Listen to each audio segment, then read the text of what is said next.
Monsieur le député de Groux. Alors, bonjour, Mme Poirier. Premièrement, je vais vous dire que vous avez une délinquance que je souhaite contagieuse. Mais deuxièmement, vous mettez beaucoup d'emphase sur le principe, sur que les principes de gestion dont vous faites mention dans votre mémoire soient maintenus, gardés, conservés. Croyez-vous qu'il serait sage et prudent pour en assurer la pérennité, de faire en sorte que dans la loi ou dans le règlement applicable, le conseil d'administration soit lié par force de loi, par ces principes-là de gestion, afin que personne ne les oublie en cours de route?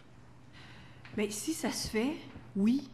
Je pense que oui. Il faut que ça soit écrit, noir sur blanc, qu'il y ait des traces de ça, et qu'après ça, ce ne soit pas la volonté de un ou de l'autre, parce qu'on arrive tous biaisés, même si qu'on soit la famille Chagnon ou qu'on soit médecin ou qu'on soit dans le social, on a tous un biais personnel déjà quand on s'assied autour d'une table. Bien, je pense que de l'écrire, ça permettrait à tout le monde de dire, bien, moi, si je monte, si je m'implique dans ce conseil d'administration-là, j'adhère à ces principes-là en partant. Pendant que je vous ai, si vous me permettez, M. le Président, pendant que je vous ai, parce que le projet de loi, il pêche un peu par maigreur. Est-ce qu'il y a d'autres choses dans ce projet de loi qui mériterait d'être fleuri davantage afin que l'on s'assure d'une bonne utilisation de ces fonds? Je ne sais pas si ça peut se mettre dans un projet de loi, mais quand je vous parle d'autonomie, d'autonomie de pensée et d'autonomie dans la créativité, je pense que il va falloir qu'au niveau administratif, quand ça va se tricoter, qu'on s'assure que ça ne glisse pas vers de la technocratie ou qu'il y ait 20 qui partent en gestion, l'autre en frais connexes. Là, mais je pense que je ne connais pas la mécanique qui va suivre, mais je pense que si tout le monde autour de la table est d'accord avec un principe de donner de l'autonomie à ce fonds-là pour créer puis innover, et ça ne veut pas dire qu'on ne veut pas faire de reddition de comptes, là.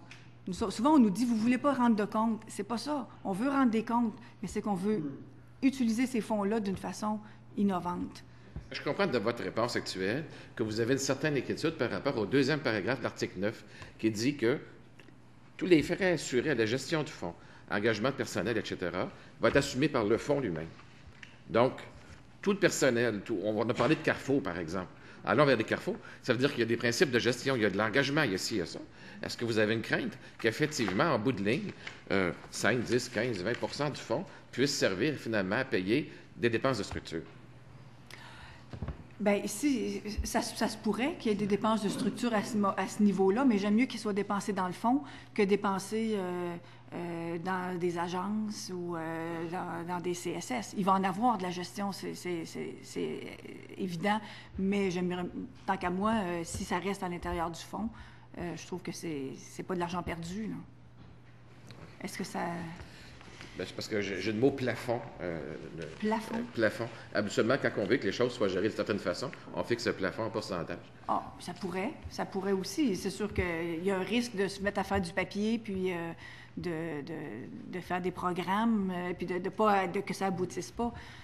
Peut-être que ça pourrait être une option.